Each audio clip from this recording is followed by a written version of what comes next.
Iyi ni barua mbandikiye, ndi ku murongo mvuga ukuri ku mutima wanje.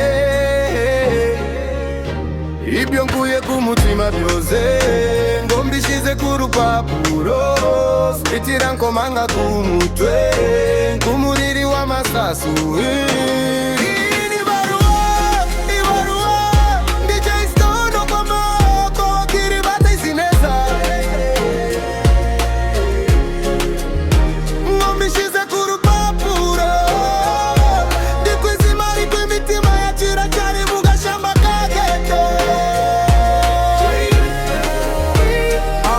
Mwana wa Kiribata imihanda ivuga menshi, aho buri mugabo irwanirira nkuri mu kibuga cy'amasasu. Nakonzi ku muntu w'umutima datekesha ku jambo, ibyo navunikiye byose nabinyujije ku gasima ka ghetto. Barambuye ngo stonta haja none dore ndi hejuru, aho ntambuka hose imihanda iravuga nk'umuntu nk'ahoko nitabatimbareta.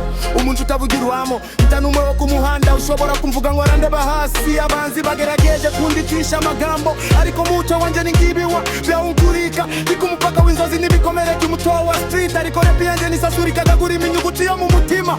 Iyi ni barua mbandikiye, ndi ku murongo mvuga ukuri ku mutima wanje.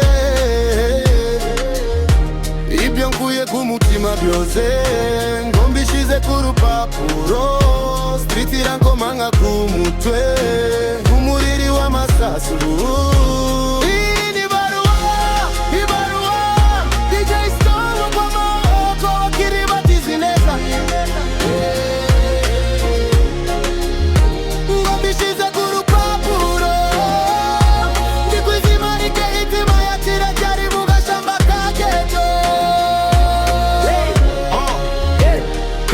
Rebellion ariko sibyo nyumutima wo kumuhanda uzi kwihagararaho. Amateka yacu ni amasasu n'imvune zidasibangana, batubona yurubiba bitabaturutse kubimbuwe. DJ Stone umusore utarambirwa no kurvana kuzinariye ibibazo by'imihanda byanteye gukomera kurusha amabandi. Wabadutarande kudito atege bata mu buhimbe, bariko bagasanga ndi ku rugero batageraho niyo bashashe ingufa. Ibaruwa nigasopo kubasiko ndimusha, n'igikumwe cyangeto kibereka ko hari Stone batamenye. Iyongeza kuri stage mbandiki sabune yako muriro, itunamutse mutoba pagindu igirimbo ikuba.